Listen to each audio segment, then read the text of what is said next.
Genesis chapter 1 verse 1 to chapter 2 verse 4, the account of creation. In the beginning, God created the heavens and the earth. The earth was formless and empty, and darkness covered the deep waters. And the Spirit of God was hovering over the surface of the waters. Then God said, "Let there be light." And there was light. And God saw that the light was good.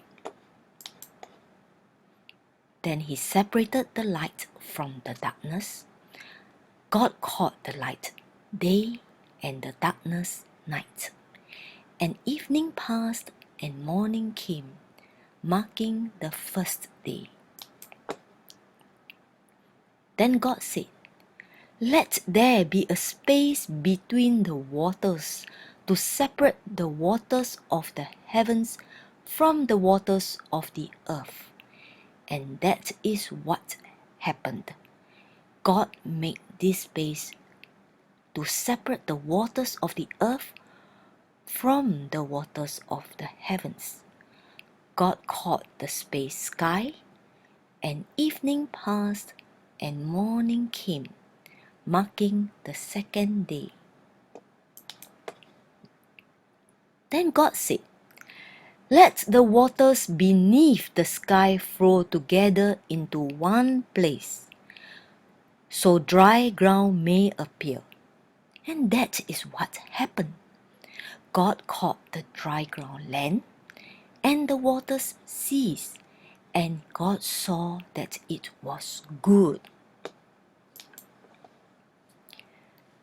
Then God said, "Let the land sprout with vegetation, every sort of seed-bearing plant, and trees that grow seed-bearing fruit.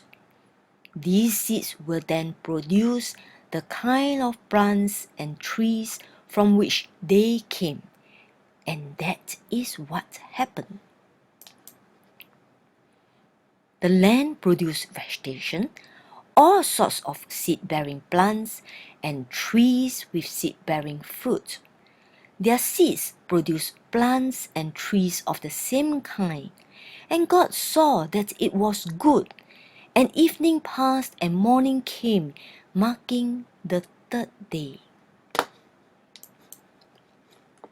Then God said, "Let lights appear in the sky to separate the day from the night. Let them be signs to mark the seasons, days, and years. Let these lights in the sky shine down on the earth." And that is what happened. God made two lights, the larger one to govern the day, and the smaller one to govern the night. He also made the stars.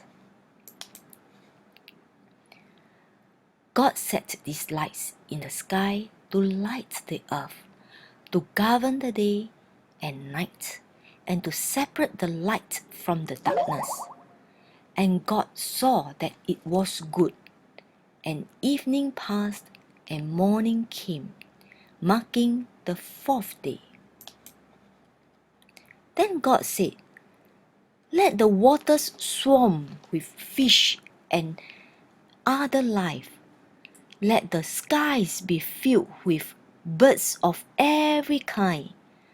So God created great sea creatures and every living thing that scurries and swarms in the water, and every sort of bird, each producing offspring of the same kind.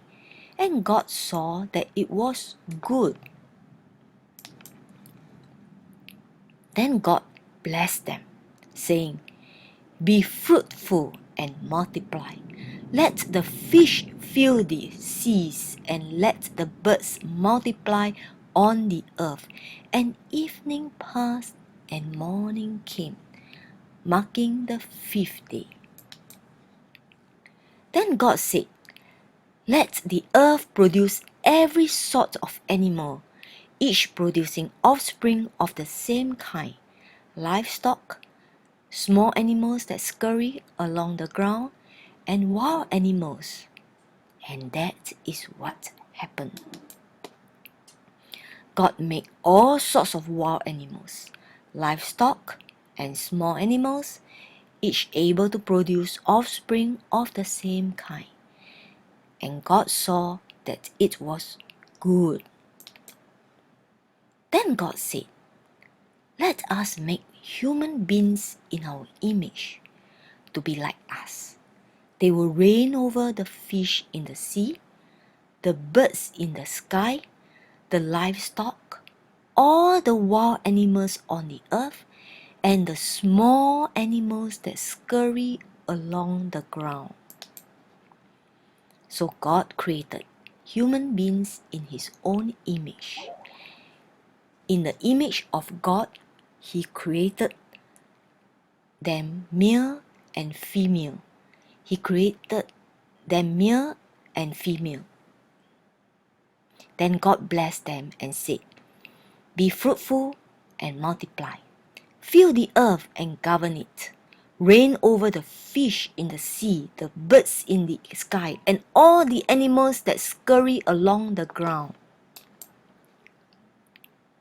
Then God said, "Look, I have given you every seed-bearing plant throughout the earth and all the fruit trees for your food. And I have given every green plant as food for all the wild animals, the birds in the sky, and the small animals that scurry along the ground, everything that has life." And that is what happened.